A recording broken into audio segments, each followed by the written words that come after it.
आज के ऐसे समय में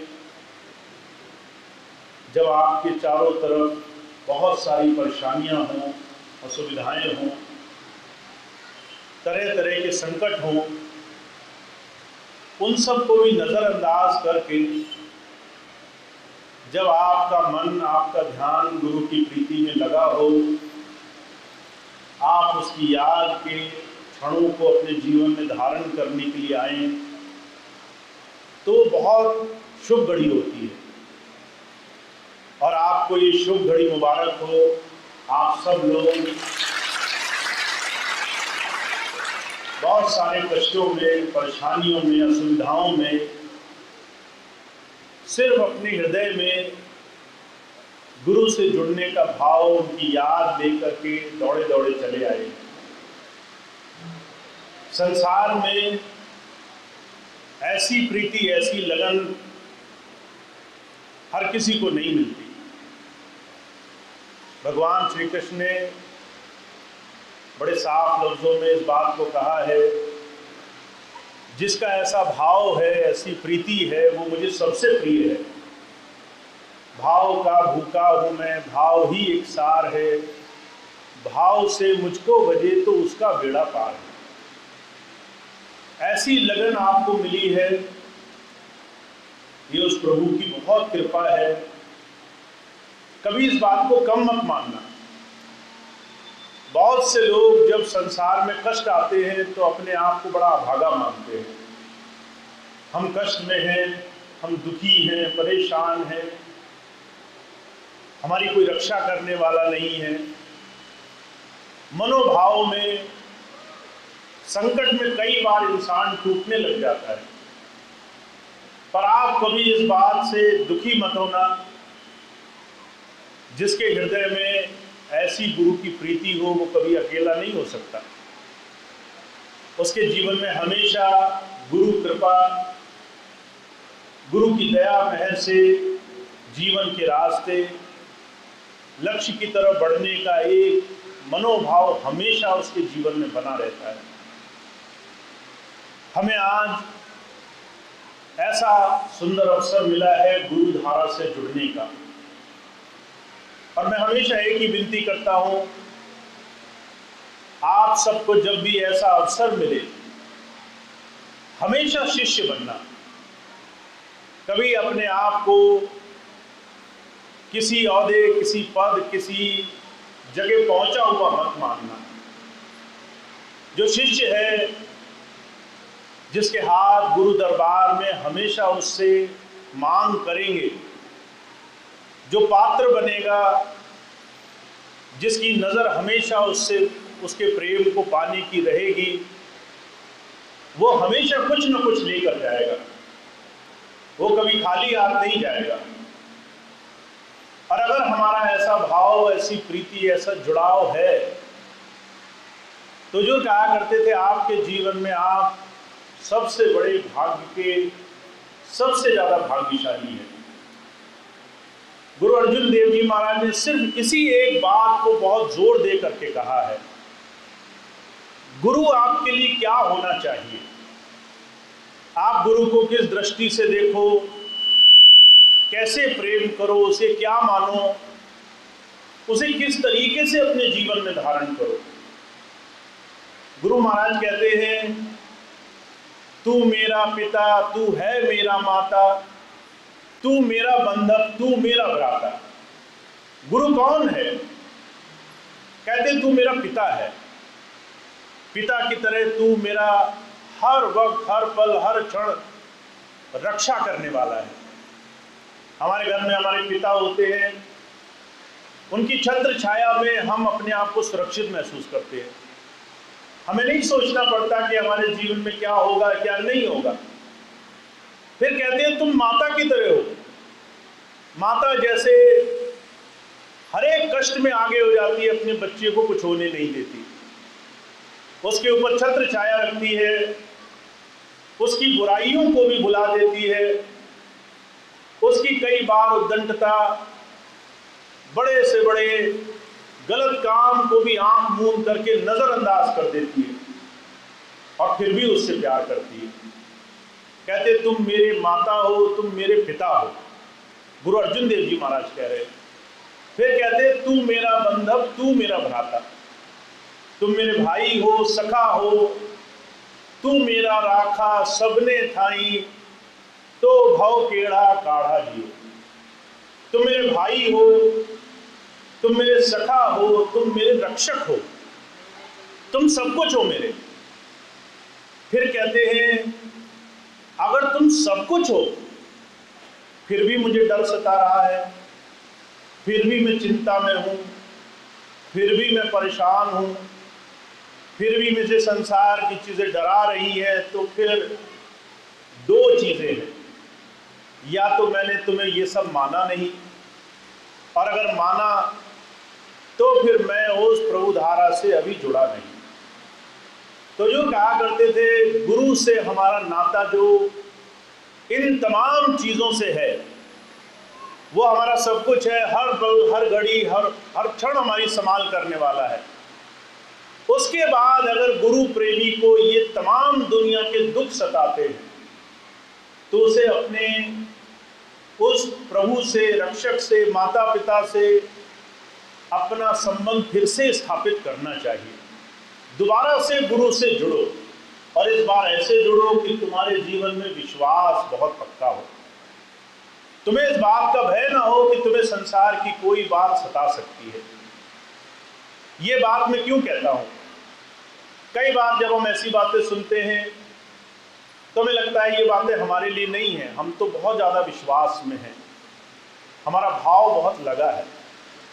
और जो कहा करते थे एक इंसान को अपने मनोभाव की परख तब करनी चाहिए जब वो संकट में हो, जब वो परेशानी में हो, जब तकलीफ में हो, तब भी क्या आपकी चिंताएं आपको नहीं सताएंगी, तब भी क्या भय नहीं सताएगा, तब भी क्या आप संसार में घबराओगे नहीं, ये आपकी परख होनी चाहिए।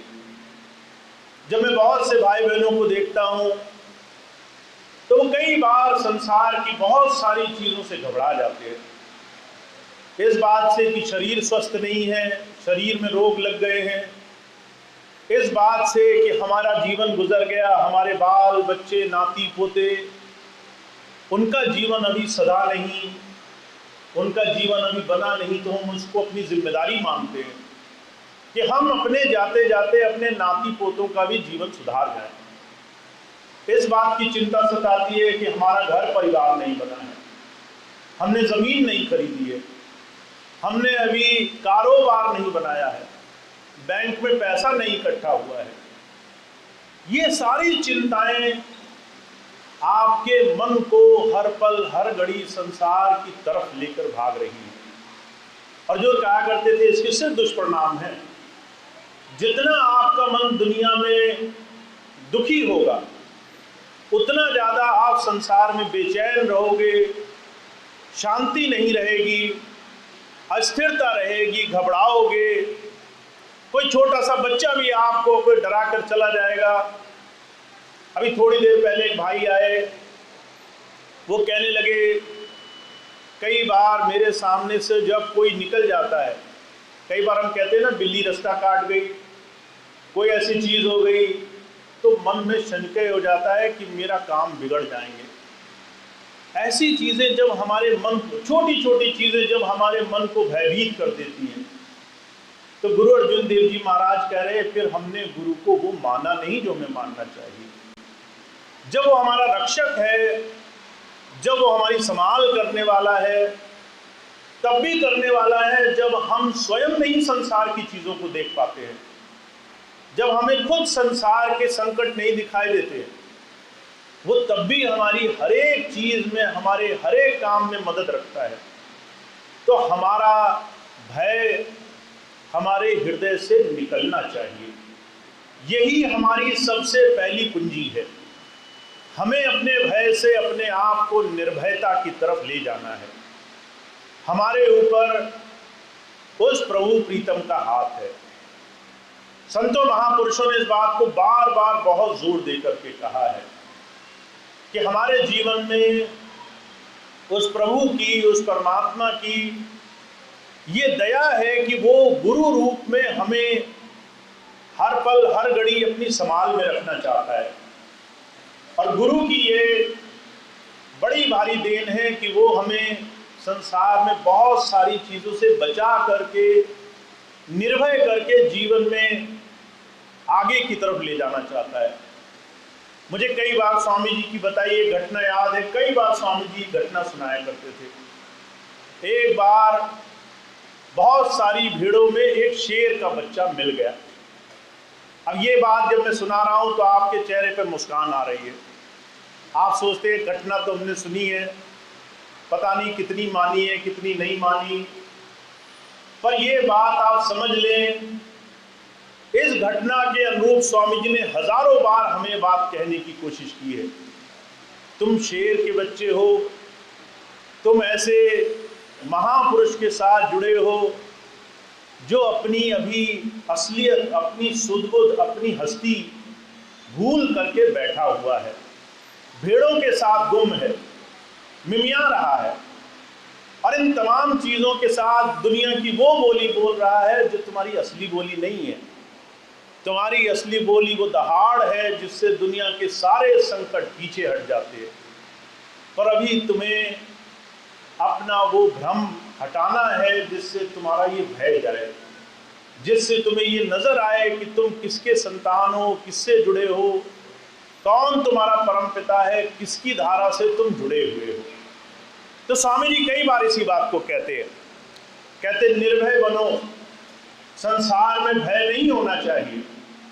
गुरु गोविंद सिंह जी महाराज बड़े गर्व से कहा करते थे मैंने 5 प्यारे बनाए हैं, ये ऐसे हैं जो है जिससे मैं कहूँ चाहे वो हजारों लाखों की गिनती में हो, उससे एक लड़ने के लिए काफ़ी है। का 1.25 लाख से एक लड़ाऊं, तय गुरु गोविंद नाम कहाऊं। हुजूर कहा करते थे संतों को इस बात का गर्व होता है, मैंने ऐसे बच्चे बनाए हैं 1.25 लाख खड़े होंगे, मैं एक को खड़ा करूंगा और वो फिर भी जीत कर आएगा, वो फिर भी वहां पर हर तरीके से महारत बनाकर आएगा। तो आप ऐसे ही गुरु के सच्चे प्रेमी जीव हो, ऐसे ही शेर की संतान हो, ऐसे ही निर्भय बच्चे हो जिन्हें अपने जीवन में ये बात हमेशा याद रखनी चाहिए कि आप कहाँ से आए हो। आप एक समर्थ गुरु से आए हो, आप एक ऐसे गुरु से जुड़े हो जो हर तरीके से माता पिता सखा भाई बंधु मित्र आपका कई बार बच्चा बन करके भी आपकी संभाल करता है, आपको हर तरीके से आपको जोड़ कर रखता है। और अगर आपको ये बात याद रहेगी तो आपकी सबसे पहले मन की भय, आपकी पीड़ा निकल जाएगी और आप इस संसार में ऐसे रहोगे। कबीर साहब कहते हैं, गुरु नानक देव जी महाराज कहते हैं, जैसे जल में कमल निरालम, मुर्गा है निशाने, सूरज शबद भवसागर तरिए, नानक नाम बखाने। मैं चाहता हूं तुम गुरु धारा से ऐसे जुड़ो जैसे कोई जीव अंतर सूरज से शब्द के साथ जुड़ जाता है। अगर आप अपने गुरु को समर्थ मान करके ऐसे जुड़ रहे हो तो आपकी स्थिति ऐसे हो जाएगी जैसे संसार में कमल का फूल होता है। उसे संसार में आप कितना भी कीचड़ में रखो वो निर्विकार रहता है, उसके ऊपर कीचड़ की एक छींट भी अपना असर नहीं डाल सकती। अगर जल मुर्गावी पक्षी को देखो, वो जल में रहता है, पानी में पर भीगे रहते हैं, बाहर निकलता है सूखे पर उड़ जाता है। कहते ऐसे ही मैंने तुम्हें अपना प्रेमी जीव बनाया है, पर इस अवस्था को तुम्हें पाना है, आप बने बनाए नहीं आए।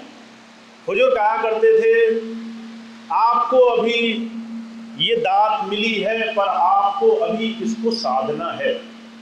अभी आप भीड़ों में मिले हो, असल स्वरूप को जानना है, गुरु को पहचानना है, ऐसा भरोसा विश्वास बनाना है कि आपका अंतरकरण, आपका अंदर मन इतना मजबूत हो कि दुनिया का कोई भी क्षण उसे डरा ना सके, कोई भी संसार की भोग वस्तुएं उनको हल पल एक क्षण के लिए भी गिरा ना सके। ऐसा निर्भय पद आपको मिलना है। उस निर्भय पद को पाना हमारा सबसे पहला कदम होना चाहिए। तो आप सबको मैं एक ही बात कहता हूँ, वो समय चला गया जब कोई भी आपको डरा सकता था। वो क्षण चला गया जब आपने डर के, परेशान हो के, चिंताओं में, दूसरी दूसरी परेशानियों में अपना समय काट दिया। अब वो समय आ गया है जब आपको अपना असल स्वरूप पहचानना है, आपको मजबूत होना है, आपको अपने समर्थ गुरु की सच्चाई को समझना है, आपको निर्भय पद की तरफ चलना है। दुनिया की कोई भी चिंता हो, हारी, बीमारी, दुनियादारी, मुकदमेदारी, शरीर, रोग, दुनिया के कोई भी साधन, इन तमाम चीज़ों में आप ये ध्यान रखो कि आप इन तमाम चीज़ों से ऊपर हो और इन तमाम चीज़ों से आगे बढ़ने के लिए आए हो। और इसके लिए हमें अब आगे आने वाला हर एक क्षण, जब भी हमारे मन में गुरु की याद आए, तो हमें दुर्बलता से, कमजोरी से याद ना आए, हमें इस गर्व से याद आए कि हम ऐसे समर्थ गुरु के साथ जुड़े हैं जो हमारे जीवन में हमें दुनिया के सारे संकटों से पार करने के लिए आया है। मुझे याद है, स्वामी जी तो कई बार एक बात कहा करते थे कि दुनिया की चीजें तो बहुत छोटी सी बात है, काल और महाकाल भी तुम्हारा कुछ नहीं बिगाड़ सकता। अगर आपको बात ये याद है, अगर आपको स्वामी जी की कही ये बात याद है, तो आपको अपना अंतःकरण मजबूत करना है, आपको हिम्मत से गुरु के विश्वास के साथ जीवन में आगे बढ़ना शुरू करना है। और जो कहा करते थे, जब ऐसी मजबूती से आप आगे बढ़ोगे, जब ऐसी मजबूती से आप गुरु नाम लोगे, जब ऐसी मजबूती से संसार के हर रोज मन की चोट से आप हर रोज आगे बढ़ोगे, तो आपके लिए हर रोज विजय होगी, हर रोज संसार की तमाम चीजें आपसे हारेंगी। आप हर रोज अपने जीवन में नाम की कमाई और संसार की उपलब्धियों दोनों से भरपूर अपना जीवन गुजार पाओगे। तो गुरु दोनों ही चीजें देने के लिए आया है। कभी ये मत समझिए कि वो आपको सन्यास या फिर दुनिया से काट करके सिर्फ साधना के पथ पर ले जाने के लिए आया है। वो चाहता है आपका जीवन भी अच्छा गुजरे, आपके संसार के जो जो काम हैं वो भी अच्छे हों, आप हर एक काम में अच्छे बनो और साथ साथ आप अंतर से निर्भय पद भी पाओ, वो मजबूती पाओ कि आपके जीवन में आपको हमेशा गुरु नाम का भरोसा बना रहे। तो इस काम को हमें खूब खूब अपने जीवन में बनाना है और अपने जीवन में सिर्फ इस बात को धारण करना है। मैं एक और बात कहता हूँ, उसको आप और अपने जीवन में लाने की कोशिश करें। हमारे जीवन में अगर हमारा वचन झूठा हो गया, मुंह से निकली हुई बात झूठी हो गई, तो सारी चीज़ें बेकार है। हम कई बार गुरुजी को वचन देते हैं, वहाँ जाते हैं, कहते हैं हम शराब छोड़ देंगे, कहते हैं हम नशा छोड़ देंगे, कहते हैं हम भजन करेंगे, हम कहते हैं बुरी आदतें छोड़ देंगे।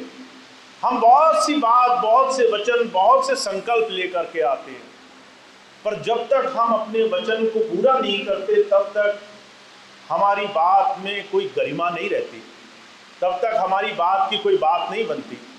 अभी कुछ दिन पहले एक बहन जी आई, कहने लगी मेरे बच्चे मेरी बात नहीं मानते, मेरे बच्चे जो है वो नाराज़ हो जाते हैं, वो जो है कई बार मेरी बात झुठला देते हैं। मैंने उन्हें धीरे से एक बात कही, वो मैं आपको बताता हूँ, इस बात को आप हमेशा ध्यान रखना। मैंने उनसे कहा, जब आप ही अपनी बात नहीं मानते तो आपके बच्चे आपकी बात कैसे मानेंगे? आप कल कहोगे कि मुझे ये काम करना है और शाम होते होते अपनी ही बात खराब कर दोगे, शाम होते होते अपने ही वचन छोड़ दोगे, अपनी ही बात से मुकर जाओगे, फिर जो है उस बात को कल पर टालोगे। जब आप अपना वचन नहीं निभा पा रहे हो तो फिर कोई दूसरा आपका वचन कैसे निभाएगा? वो आपके वचन की कीमत कैसे करेगा? इसलिए अपने वचन की कीमत रखो। अगर आपको कोई काम करना है, अगर आप छोटी सी भी बात अपने मन में धारण करो तो उसे पूरा करो। अगर आपने संकल्प लिया है कि 5 मिनट में करूँगा, तो फिर उसे पूरा करके दिखाओ। अगर आपने मन में संकल्प ले लिया कि सेवा पर जाऊँगा, तो फिर उसे पूरा करके दिखाओ। अगर आपने संकल्प ले लिया कि मैं गुरु चरणों में आ गया, उसकी बात का आचरण करूँगा, तो अपने जीवन में अच्छा बन करके दिखाओ, अपने जीवन में सेवा ला कर दिखाओ, अपने जीवन अपने परिवार में एक बहुत ही सच्चे और नेक मानुष बन करके जीवन गुजार करके दिखाओ। अपने वचन की कीमत रखो। बुजुर्ग कहा करते थे, जो अपने वचन की कीमत रखते हैं उनके लिए जीवन में सिर्फ गरिमा और सिर्फ अच्छाई के रास्ते उस प्रभु ने लिखे हैं, सिर्फ आगे बढ़ने के रास्ते लिखे हैं। तो आपके जीवन में सारे काम बने बनाए हैं, आपको सिर्फ अपनी बात पूरी करनी है, आपको सिर्फ अपने मुंह से अपने मन से निकले हुए वचन की गरिमा रखनी है। वो वचन पूरा होगा तो आपके धीरे धीरे जीवन में बड़े से बड़े काम सरलता से बन जाएंगे। तो आपको मैं एक ही बात कहता हूँ, आपको निर्भय रहना है और ये समझकर निर्भय रहना है कि हम किस गुरु से जुड़े हैं। अगर आप किसी भी गुरु से जुड़े हो जिसकी अपनी कोई बात नहीं है, जो अपनी बात नहीं रख सकता हो, तो आपको जो मन चाहे करना अलाउड है, फिर तो आप जो चाहे करो। पर अगर आप मानते हो कि आपका गुरु समर्थ है, वो सब कुछ है और हर पल हर घड़ी हमारे लिए रक्षक रूप में है, तो फिर आपका डरना जायज़ नहीं है, फिर आपका संसार में छोटी छोटी चीज़ों से परेशान होना उचित नहीं है, फिर आपको विश्वास बना करके आगे बढ़ना है। तो स्वामी जी यही बात कह रहे हैं, निर्भय पद लाओ, अपने वचन की लाज रखो। और ये बात अगर आपने अपने आचरण में उतार ली तो आपके साथ बड़े से बड़े, बहुत बड़े बड़े नामी गिरामी लोग भी खड़े होंगे, वो भी आपका सामना नहीं कर सकते, वो भी आपके सामने झुक जाया करेंगे। तो आपको इस आचरण को, गुरु की इस बात को अपने जीवन में उतारना है और इसी से हमारे गुरु सेवा के इस लक्ष्य को, गुरु की भक्ति के इस लक्ष्य को हम अपने जीवन में प्राप्त करेंगे, इसी से हम गुरु के प्यारे बनेंगे। तो मैं आपको सिर्फ इतनी बात कहता हूँ, हमारे जीवन में आगे बढ़ने का लक्ष्य होना चाहिए कि हम गुरु के प्रेमी बने, उसके प्यारे बने, हम जो है उसकी नज़र के सामने पहुँचने लायक बने कि वो हमें सही मायनों में देखे और उसको याद रहे कि यही वो मेरा बच्चा है जो मेरी बात मानता है, जो मेरी बात कभी टालता नहीं।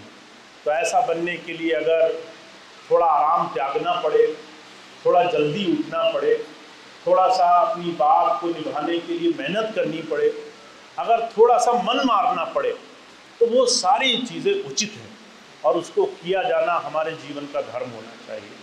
तो मैं इतनी बात कहता हूँ, संकल्प साधिए और संकल्प को पूरा कीजिए। अगर भजन नहीं तो भोजन नहीं, अगर याद नहीं तो दुनिया की दूसरी सुख सुविधाएं आराम नहीं, दूसरे बहुत सारे साधन नहीं। अगर आपने संकल्प साध लिया तो समझ लीजिए स्वामी जी की बात पूरी कर ली। तो मैं इतनी बात कहता हूँ, संकल्प साधना हमारे जीवन का लक्ष्य होना चाहिए। और मैंने जब आज से 1 साल पहले जब मैंने ये विचार बनाया कि मैं एक बार जाकर देखूंगा, और मुझे इस बात का बड़े अच्छे तरह से अंदाज़ा था कि बहुत सारे लोग दुखी हैं, परेशान हैं, हमारे आश्रमों में रहने वाली बहुत सारी साध संगत जो सक्षम नहीं है, जिनके मन में छल कपट नहीं है, उनको बड़ा छला जा रहा है, बड़ी तकलीफ़ है। तो मेरे मन में पीड़ा हुई कि मैं जाऊं, एक बार देखूं। और मैं जहां 2-4 लोगों के लिए आया था, वहां मुझे बहुत सारे ऐसे लोग मिले जिन्होंने 10 वर्षों में बहुत कठिनाई से अपने जीवन को गुजारा था। तो मैंने ये संकल्प लिया, ये प्रार्थना ली कि मेरे से जो भी बन पड़ेगा मैं अपने जीवन में करूंगा, ताकि आपके जीवन में आपको आपके लक्ष्य तक पहुंचने के हर एक साधन मिले।